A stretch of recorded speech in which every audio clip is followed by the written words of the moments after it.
السلام علیکم ایوریون، دس از می اکبر. Hope so آپ سب لوگ ٹھیک ہوں گے اور آپ کو میرے ویڈیوز سمجھ آ رہی ہوں گی، میرے بتائے ہوئے لیکچر سمجھ آ رہے ہوں گے. آج ہم لوگ پڑھیں گے لیکچر نمبر 7 کو. ویڈیو شروع کرنے سے پہلے کائنڈلی میرے چینل کو لائک اور سبسکرائب ضرور کر دیجیے گا. تو چلے جی شروع کرتے ہیں اپنا 7 لیکچر. سبق نمبر 7 جو ہے وہ حالی اور اکبر کے بارے میں. اب شروعات میں بتا رہے ہیں جی مولانا الطاف حسین حالی اور اکبر آل آبادی وہ شخصیات ہیں جنہوں نے اپنے مخصوص انداز میں مسلمان ہند کو بیدار کرنے کی کوشش کی اور یوں اردو شاعری میں جدید آہنگ کی بنیاد رکھی.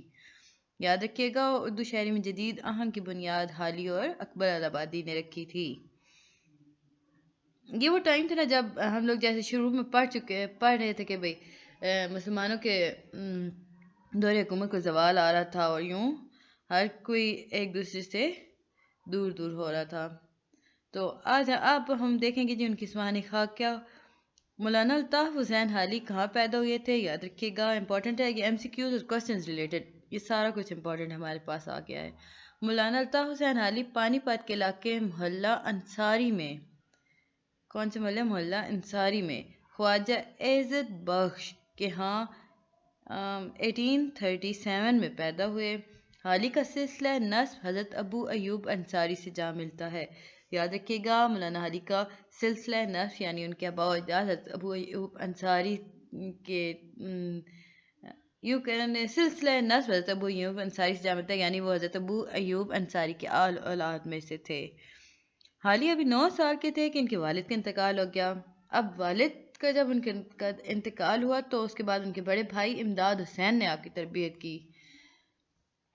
انہوں نے پہلے قرآن پاک حفظ کیا، یعنی آپ کی تربیت کی نا، پہلے آپ کو قرآن پاک حفظ کرایا گیا. پھر سید میر جعفر علی جو ادب، تاریخ اور طب میں مہارت رکھتے تھے سے فارسی کی ابتدائی نصاب پڑھا اور حاجی محمد ابراہیم سے عربی صرف و نحو کی تعلیم ابھی مکمل نہیں ہوئی تھی کہ 17 برس کی عمر شادی کر دی گئی.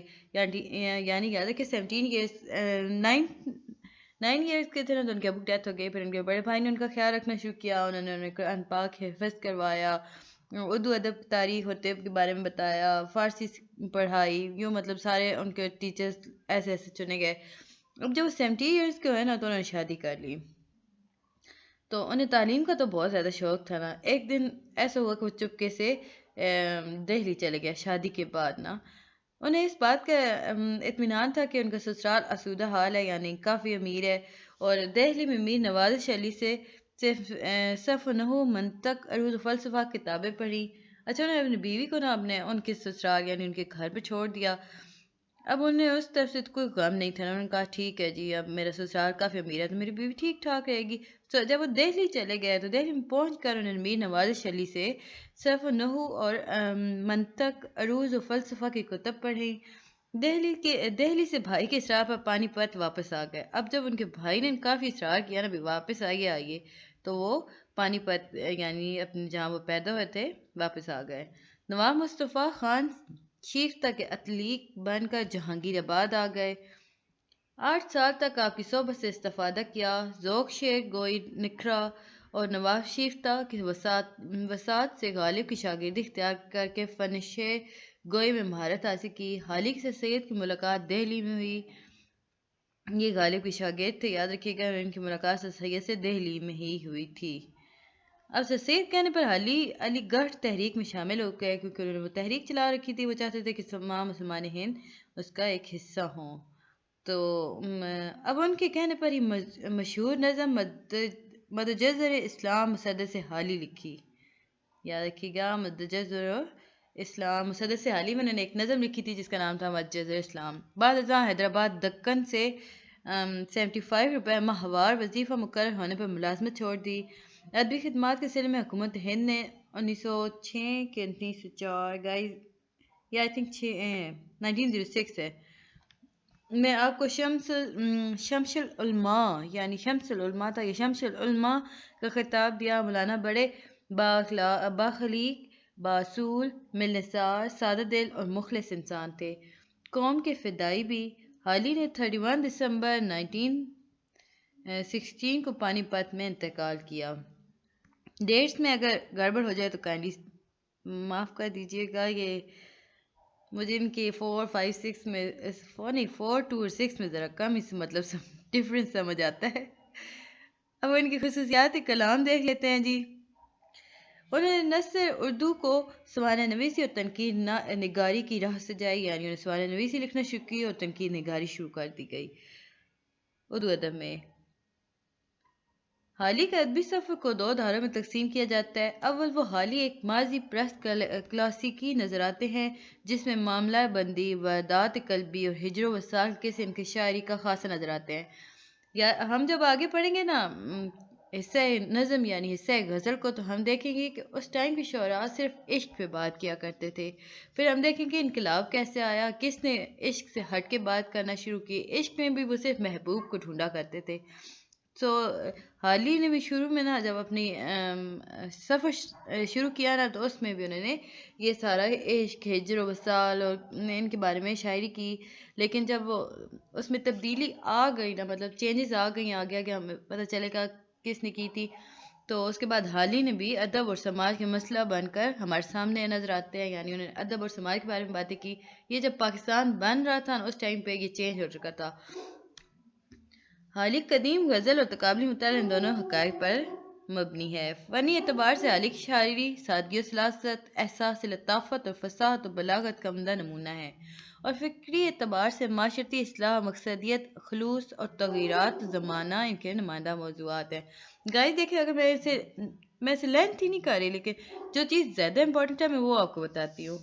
کچھ اسٹوڈنٹ کہہ رہے ہیں کہ بہت زیادہ میں لینتھی کر رہی ہوں، ڈیٹیلز دے رہی ہوں. دیکھیں یہ ڈیٹیلز آپ کے ایم سی کیو کوشچن ریلیٹڈ آ سکتے ہیں. اس میں یہ ساری چیزیں امپورٹنٹ ہوتی ہیں، سو ان میں کہیں سے بھی وہ کوشچن دے سکتے ہیں. میں چاہتی ہوں کہ آپ کو صحیح سمجھ آئے اور آپ صحیح طریقے سے کر سکیں.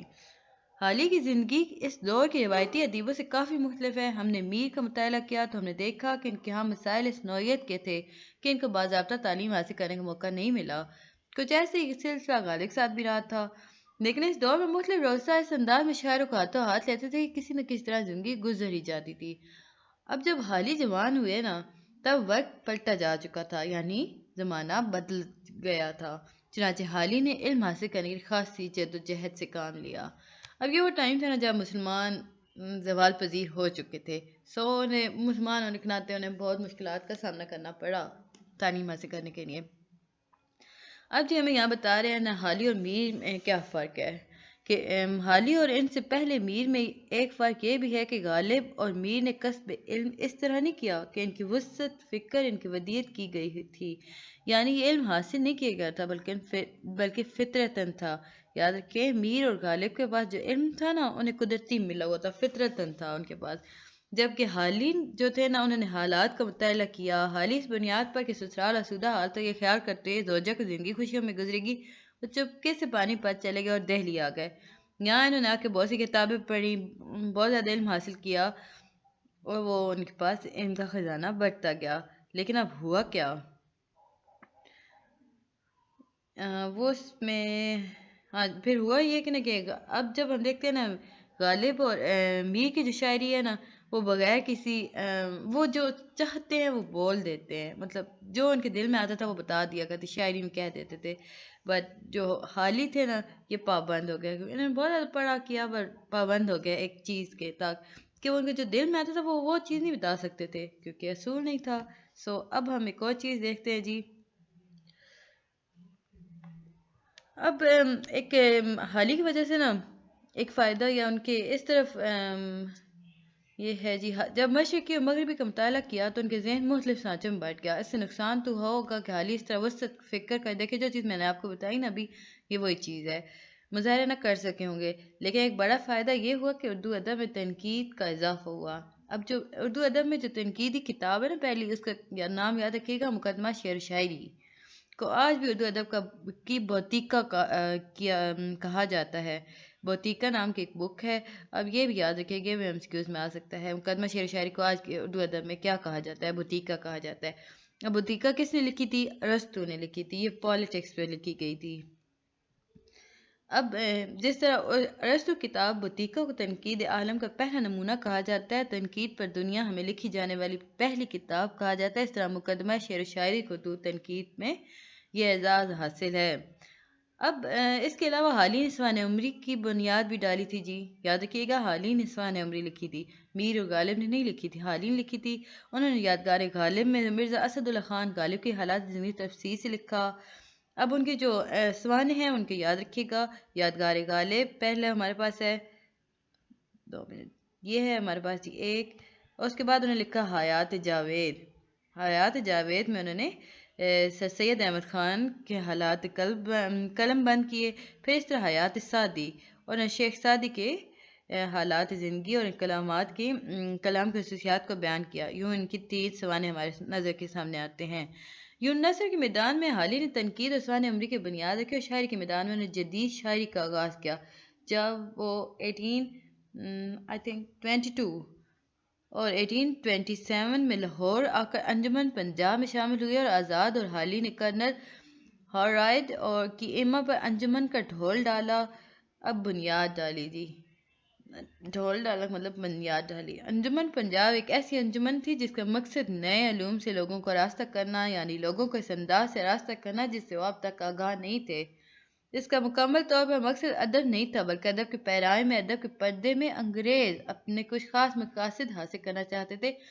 بہرحال یہ مقاصد مثبت ہو یا منفی، اس سے اردو ادب کو یہ فائدہ ہوا، یا خاص کا شاعری کو نا یہ فائدہ ہوا کہ جدید نظم کی بنیاد ڈالی جا چکی تھی، اور وہ نظم جو ابھی جو شروع میں نا اس جدید نظم کی بنیاد ڈالی گئی جو پہلے صرف مثنوی، قصیدے اور مرثیے تک محدود تھی، اب آزاد نظم کی طرف بڑھنے لگی، اور اسی دور میں آزاد نے اردو کی پہلی نظم مورکہ لکھی تھی، مورا لکھی تھی۔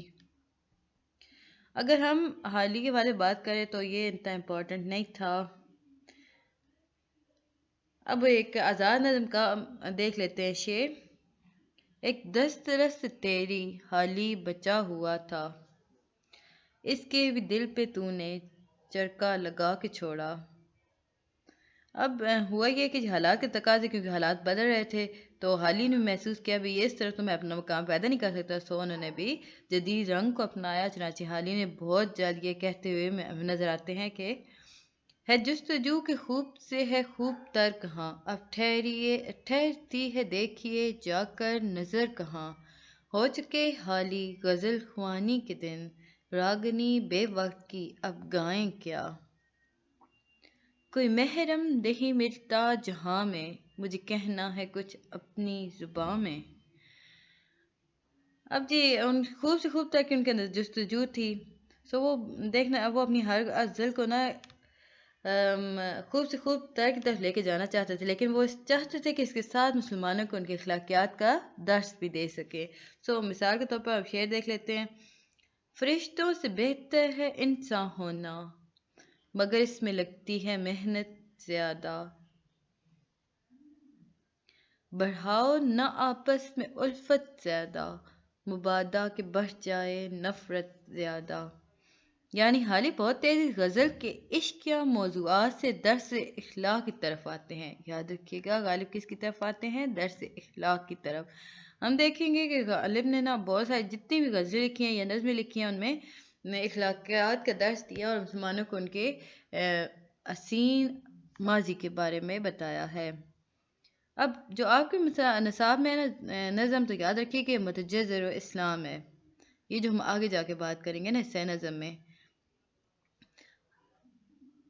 حالی نے اب اس متجزر اسلام میں حالی نے نا مسلمانوں کے عروج و زوال داستان رقم کی تھی، اور زمانہ قبل از اسلام سے لے کر 19ویں صدی تک کے مسلمان کے حالات واقعات بیان کیے ہیں۔ یہ 2 چیزیں انہوں نے اس نظم میں بیان کی تھیں۔ ایپک کے معنی دیکھ لیں، جیسے یونانی ادب میں ایپک کہا جاتا ہے جس میں قوموں کے عروج و زوال کا بیان کیا جاتا ہے۔ حالی نے اسی طرز پر لکھا تھا جی یہ متجزر اسلام، یہ نظم نا یہ کافی طویل نظمیں ہوا کرتی تھی۔ یہ ہم آگے جا کے جب نظموں کی ایسا نظم دیکھیں گے اس میں بہت زیادہ ڈیٹیل ہے۔ مثلاً حالی نے حضور نبی اچھا یہاں پہ انہوں نے نا لکھی تھی، کدھر گیا، مسدس لکھی تھی نا، مسدس عروج کا تشریح، لیکن یہاں حکم جیسے کام کی۔ مثلاً حالی نے حضور صلی اللہ علیہ وسلم کی نبوت کو افادی نظریے سے لیا۔ افادی نظریے سے مراد کیا ہے؟ کوشچن ہے، اس کا آنسر ہوگا کہ وہ نظریہ کہ جس کو اس بنیاد پر کوئی بھی ایسا کام جیسے اس بنیاد پر عظیم، بڑا، قابل عمل، مؤثر یا بہتر تصور کیا جاتا ہے، اس سے مجموعی طور پر قوم کا فائدہ ہوتا ہے، یہ وہ نظریہ ہوتا ہے نا۔ اب ان سمپل ورڈز کر لیتے ہیں بھی ایسا نظریہ جس سے کسی بھی قوم کو فائدہ ہو، یا کسی ایسے انسان کے بارے میں تذکرہ کیا جا رہا ہو جو کافی عظیم ہو، اس کا ہر عمل قابل عمل ہو، مؤثر یا بہتر تصور کیا جاتا ہو، اس پہ لکھی گئی بات کو کہتے ہیں۔ یوٹیلیٹم تھیوری یورپ کی جرمنی بلیتھم کے افکار کا نتیجہ تھی، لیکن حالین سسید خیالات تو افکار کی روشنی میں سے افادی نظریے کو اپنایا تھا۔ ہم یہاں اس بحث میں نہیں جائیں گے کہ حالی کا یہ نظریہ یعنی حضور صلی اللہ علیہ وسلم کی عظمت و رفعت کے افادی اعتبار سے تسلیم کرنے کا یا انکار یا اقرار نہیں کرے گے، لیکن اگر ہم معروضی طور پر بات کریں تو بہرحال حالی کا یہ رنگ واضح طور پر دیکھنے کو ملتا ہے۔ اب مثال دیکھ لیتے ہیں۔ وہ نبیوں میں رحمت لقب پانے والا، مرادیں غریبوں کی بر لانے والا، مصیبت میں غیروں کے کام آنے والا، فقیروں کا ملجا، ضعیفوں کا ماوا، یتیموں کا والی، غلاموں کا مولا۔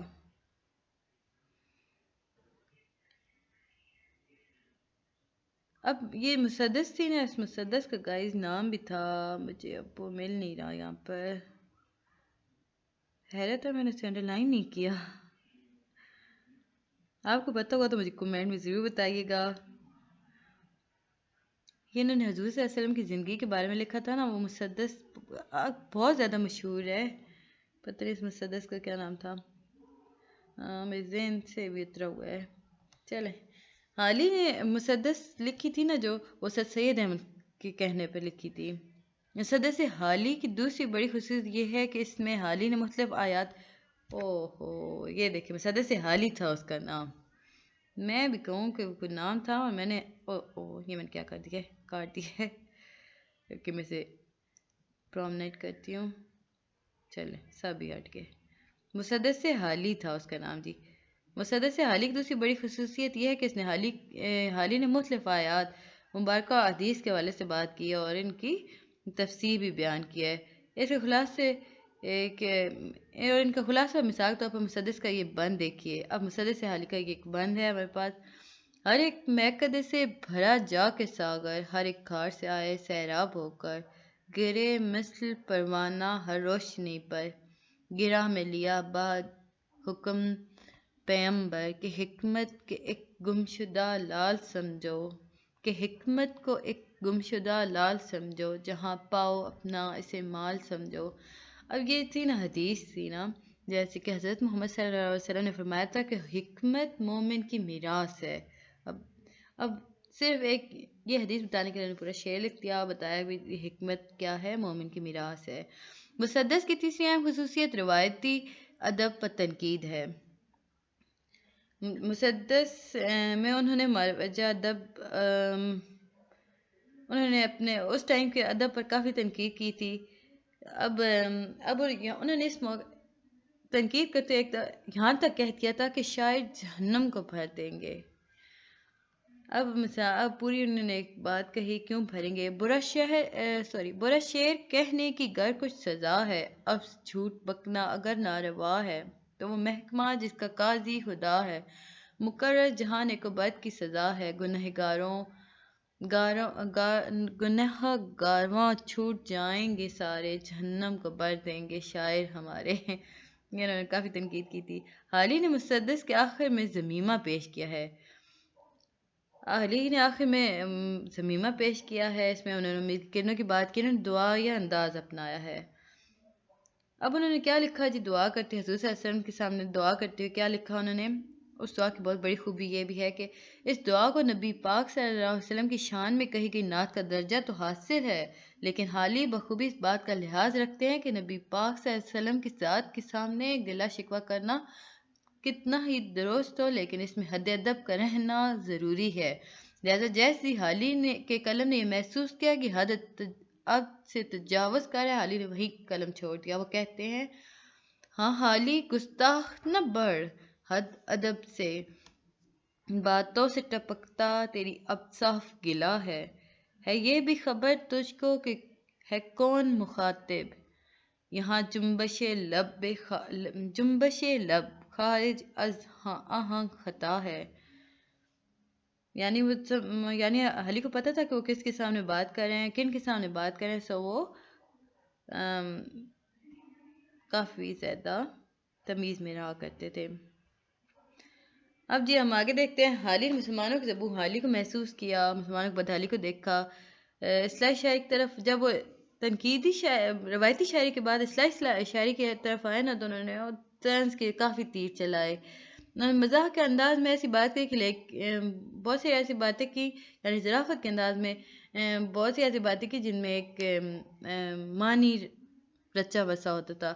یعنی کہ لوگ ہنستے مسکراتے وہ ہنستے مسکراتے بات کرتے تھے جس میں مسلمانوں کے دل گرمائے گئے. وہ لہو یعنی ایسی بات کر جاتے تھے جس میں ایک راز یا ایک پیغام چھپا ہوتا تھا، جس کی وجہ سے مسلمانوں کے دل گرما جاتے. وہ لہو جو ان کی رگوں میں جمتا رہتا تھا. ان کی شاعری سن کر نا، حالی کی شاعری سن کر ایک بار پھر رواں دواں ہو گیا، مسلمان ہن بیدار ہو گئے. اب جی ہم دیکھتے ہیں اکبر آلابادی کی 42 تا 1921 ہے.